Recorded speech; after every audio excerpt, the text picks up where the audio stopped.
जय श्री राम। जय जय श्री राम।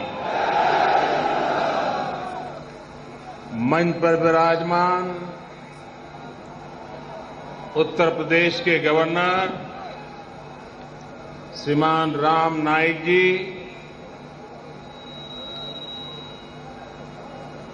इसी धरती के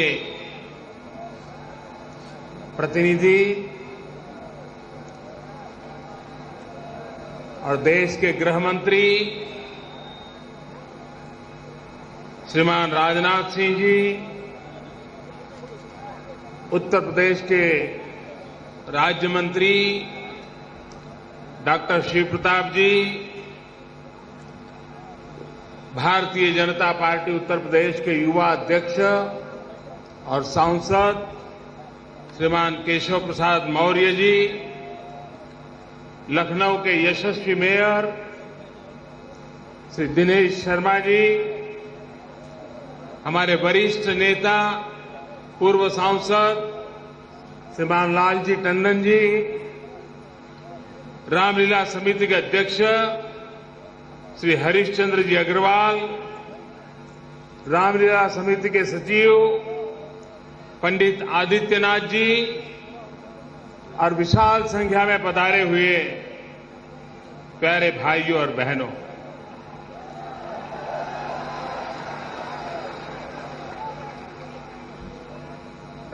आप सबको विजयादशमी की अनेक अनेक शुभकामनाएं।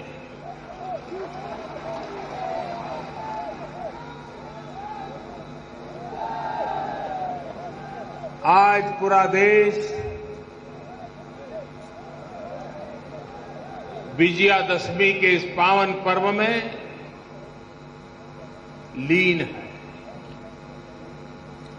ये मेरा सौभाग्य है कि मुझे आज अति प्राचीन रामलीला उस समारोह में सम्मिलित होने का सौभाग्य मिला है।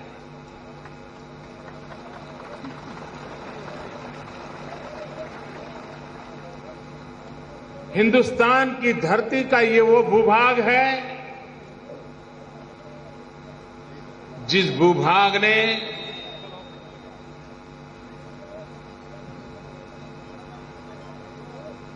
दो ऐसे तीर्थ रूप जीवन हमें दिए हैं,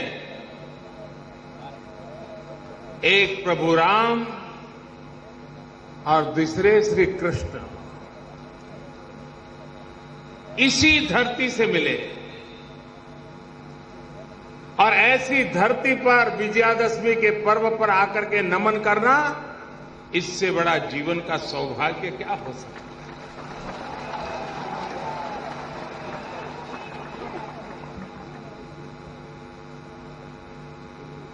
विजयादशमी का पर्व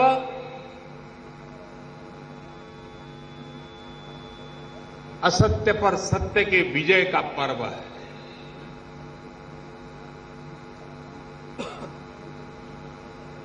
आतताई को परास्त करने का पर्व है।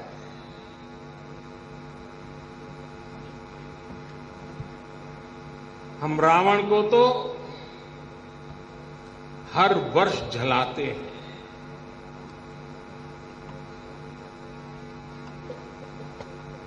आखिरकार इस परंपरा से हमें क्या सबक लेना है।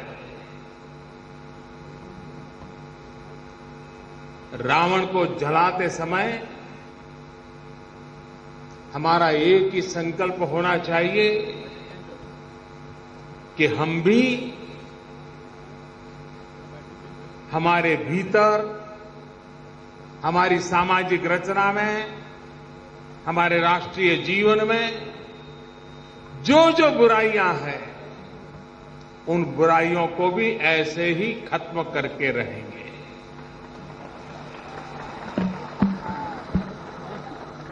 और हर वर्ष रावण जलाते समय हमने हमारी बुराइयों को खत्म करने के संकल्प को अधिक मजबूत बनाना चाहिए और उसमें विजयादशमी के समय हिसाब किताब भी करना चाहिए कि हमने कितनी बुराइयों को खत्म किया।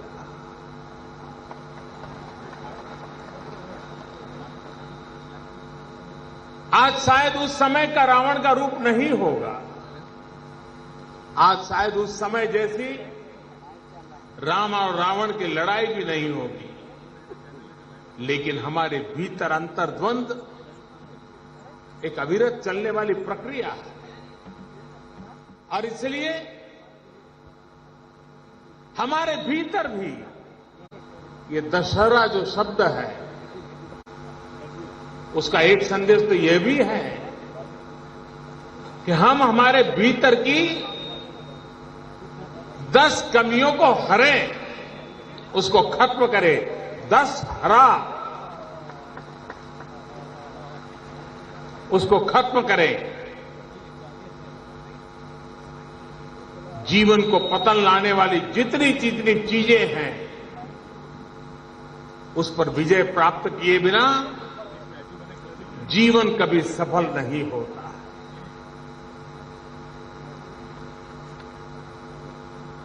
हर एक के अंदर सब कुछ समाप्त करने का सामर्थ्य नहीं होता है, लेकिन हर एक में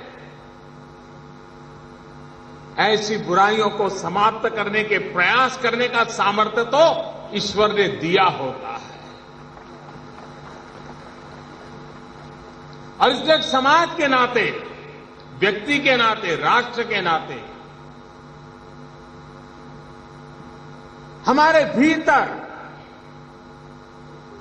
विचार के रूप में, आचार के रूप में, ग्रंथियों के रूप में, बुरी सोच के रूप में जो रावण बस रहा है उसे भी हम लोगों ने समाप्त करके ही इस राष्ट्र को गौरवशाली बनाना होगा। मैं इस समिति का इसलिए आभारी हूं कि जैसे लोकमान्य तिलक जी ने गणेश उत्सव को सार्वजनिक उत्सव बना करके सामाजिक चेतना जगाने के लिए एक अवसर के रूप में परिवर्तित किया, आपने भी इस रामलीला के मंचन को सिर्फ पुरानी चीजों को भक्ति भाव से याद करने तक सीमित नहीं रखा, एक कुतूहलवर्त नई पीढ़ी देखने के लिए आ जाए, कलाकारों को अवसर मिल जाए, इसलिए नहीं किया, लेकिन आपने हर रामलीला के समय समाज के अंदर जो बुराइयां हैं, ऐसी कोई न कोई बुराइयां या समाज में जो कोई अच्छाई उभारनी है, उस अच्छाई को पर केंद्रित करते हुए आपने इस रामलीला के मंचन की परंपरा खड़ी की है। मैं समझता हूं कि अद्भुत और पूरे देश के लोगों ने प्रेरणा प्राप्त करने जैसा ये काम यहां की रामलीला के द्वारा हो रहा है।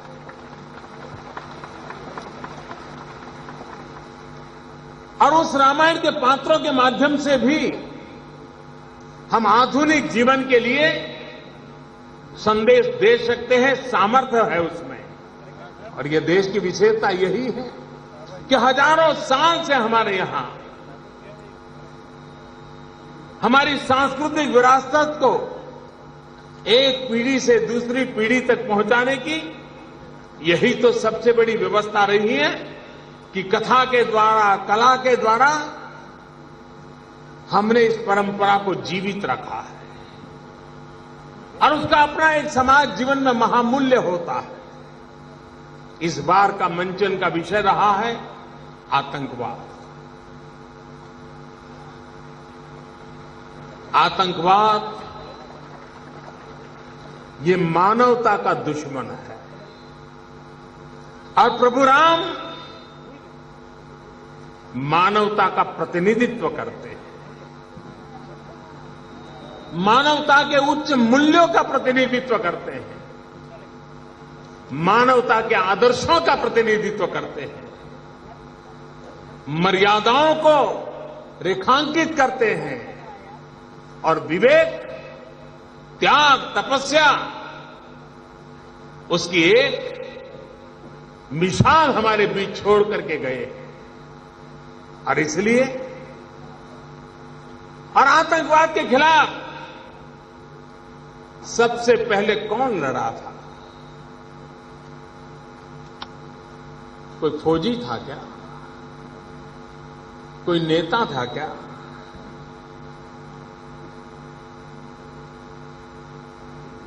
रामायण गवाह है कि आतंकवाद के खिलाफ सबसे पहले लड़ाई किसी ने लड़ी थी तो जटायु ने लड़ी थी।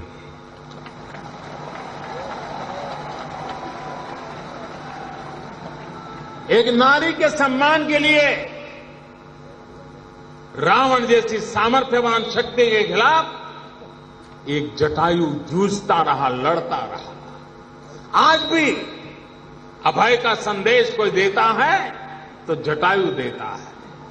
और इसलिए 125 करोड़ देशवासी हम राम तो नहीं बन पाते हैं, लेकिन अनाचार, दुराचार, अत्याचार के सामने हम जटायु के रूप में तो कोई भूमिका अदा कर सकते हैं। अगर 125 करोड़ देशवासी एक बन करके आतंकवादियों की हर हरकत पे अगर ध्यान रखें, चौकन्ने रहे, तो आतंकवादियों का सफल होना बहुत मुश्किल होता है। आज से 30-40 साल पहले जब हिंदुस्तान दुनिया को हमारे आतंकवाद के कारण जो परेशानियां हैं उसकी चर्चा करता था तो विश्व के गले नहीं उतरता।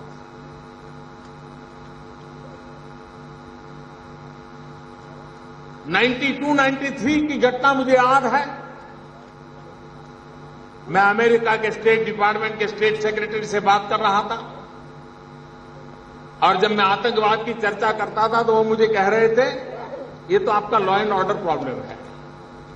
मैं उनको समझा रहा था कि लॉ एंड ऑर्डर प्रॉब्लम नहीं है, आतंकवाद कोई और चीज है। उनके गले नहीं उतरता था, लेकिन 26/11 के बाद सारी दुनिया के गले उतर गया है आतंकवाद कितना भयंकर है। और कोई माने कि हम तो आतंकवाद से बचे हुए हैं तो गलतफहमी ने न रहे। आतंकवाद को कोई सीमा नहीं है, आतंकवाद को कोई मर्यादा नहीं है।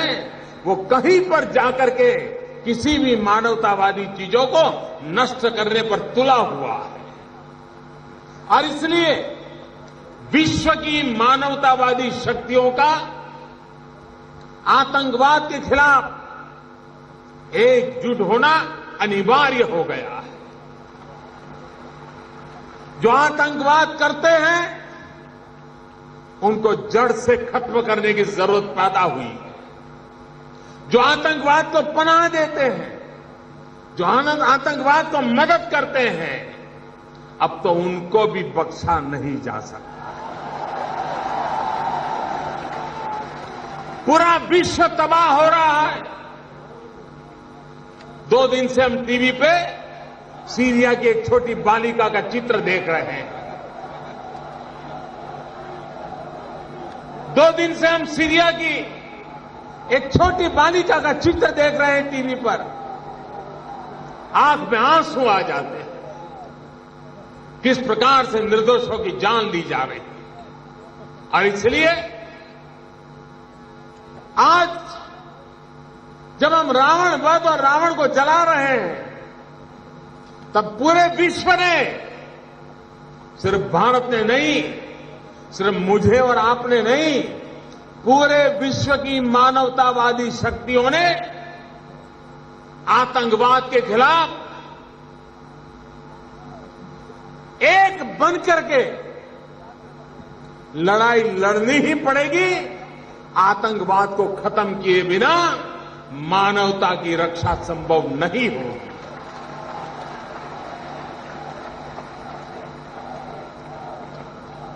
भाइयों बहनों, जब मैं समाज के भीतर हमारे यहां जो बुराइयां हैं उसको भी हमें नष्ट करना होगा और यही विजयादशमी से हमें प्रेरणा लेनी चाहिए। रावण रूपी वो बातें छोटी होगी, लेकिन वो भी एक प्रकार की रावण रूप ही है। दुराचार, भ्रष्टाचार हमारे समाज को तबाह करने वाले ये रावण नहीं है तो क्या है? इसको भी हमें खत्म करने के लिए देश के नागरिकों को संकल्पबद्ध होना पड़ेगा। गंदगी ये भी रावण का ही एक छोटा सा रूप ही है। ये गंदगी है जो हमारे गरीब बच्चों की जान ले लेती है। बीमारी गरीब परिवारों को तबाह कर देती है। अगर हम गंदगी से मुक्ति पाए, गंदगी रूपी रावण से मुक्ति पाए, तो देश के करोड़ों करोड़ों गरीब परिवार जो अल्पायु में मौत के शरण हो जाते हैं, बीमारी के शिकार हो जाते हैं, उनको हम बचा सकते हैं। अशिक्षा, अंधश्रद्धा,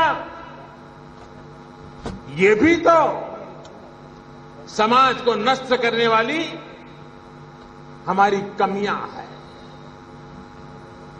और उससे भी मुक्ति पाने के लिए हमें संकल्प करना होगा। आज एक तरफ हम विजयादशमी का पर्व मना रहे हैं, तो उसी समय पूरा विश्व आज गर्ल चाइल्ड ईयर डे भी मना रहा है। आज गर्ल चाइल्ड डे भी है। मैं जरा अपने आप से पूछना चाहता हूं, मैं देशवासियों से पूछना चाहता हूं कि एक सीता माता के ऊपर अत्याचार करने वाले रावण को तो हमने हर वर्ष जलाने का संकल्प किया हुआ है, और जब तक पीढ़ियां जीती रहेगी रावण को जलाते रहेंगे, क्योंकि सीता माता का अपहरण किया था। लेकिन कभी हमने सोचा है कि जब पूरा विश्व आज गर्ल चाइल्ड डे मना रहा है, तब हम बेटे और बेटी में फर्क करके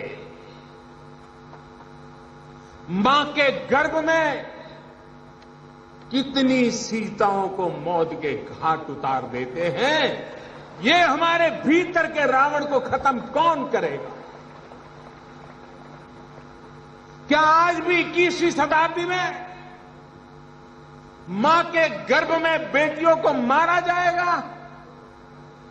अरे एक सीता के लिए जटायु बलि चढ़ सकता है, तो हमारे घर में पैदा होने वाली सीता को बचाना हम सबका दायित्व होना चाहिए।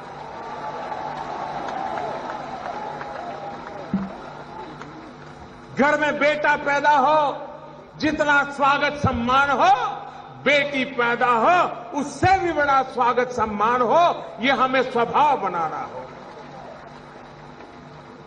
इस बार ओलंपिक में देखिए, हमारे देश की बेटियों ने नाम को रोशन कर दिया। अब ये बेटी बेटे का फर्क हमारे यहां रावण रूपी मानसिकता का ही अंश है।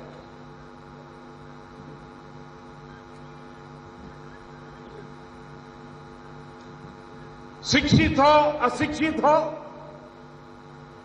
गरीब हो अमीर हो, शहरी हो ग्रामीण हो, हिंदू हो मुसलमान हो, सिख हो ईसाई हो बौद्ध हो, किसी भी संप्रदाय के क्यों न हो, किसी भी आर्थिक पार्श्वभूमि के क्यों न हो, किसी भी सामाजिक पार्श्वभूमि के क्यों न हो, लेकिन बेटियां समान होनी चाहिए, महिलाओं के अधिकार समान होने चाहिए, महिलाओं को 21वीं सदी में न्याय मिलना चाहिए। किसी भी परंपरा से जुड़े क्यों न हो, किसी भी समाज से जुड़े क्यों न हो, महिलाओं का गौरव करने का ये युग हमें स्वीकारना होगा। बेटियों का गौरव करना होगा, बेटियों को बचाना होगा। हमारे भीतर ऐसे जो रावण के रूप बिखरे पड़े हैं, उससे इस देश को हमें मुक्ति दिलानी है।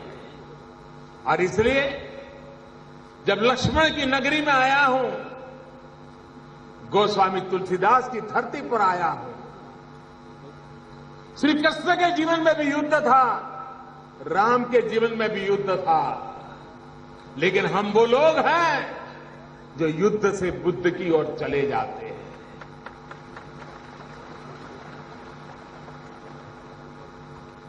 समय के बंधनों से, परिस्थिति की आवश्यकताओं से युद्ध कभी कभी अनिवार्य हो जाते हैं, लेकिन ये धरती का मार्ग युद्ध का नहीं, ये धरती का मार्ग बुद्ध का है। और ये देश सुदर्शन चक्रधारी मोहन को युग पुरुष मानता है, जिसने युद्ध के मैदान में गीता कही थी। यही देश चरखाधारी मोहन, जिसने अहिंसा का संदेश दिया, उसको भी युग पुरुष मानता है। यही इस देश की विशेषता है कि दोनों तराजू पर हम संतुलन लेकर के चलने वाले लोग हैं। और इसलिए हम युद्ध से बुद्ध की यात्रा वाले लोग हैं। हम हमारे भीतर के रावण को खत्म करने का संकल्प करने वाले लोग हैं। हमारे देश को सुजलाम सुफलाम बनाने का संकल्प करके निकले हुए लोग हैं। ऐसे समय अति प्राचीन ये रंगमंच, जहां रामलीला होती है, अनेक पीढ़ियों के बालक कभी राम और लक्ष्मण के रूप में, मां सीता के रूप में इसी स्थान पर उनकी चरण रज पड़ी होगी। और वो पल वो इंसान नहीं रहते, वो भक्ति में लीन हुए होते हैं, वो पात्र नहीं होते हैं, वो परमात्मा का रूप बन जाते हैं। उसी मंच पर आकर के आज इन सब रावणों के खिलाफ जो हमारे भीतर है, चाहे जातिवाद हो, चाहे वंशवाद हो, चाहे ऊंच नीच की बुराई हो,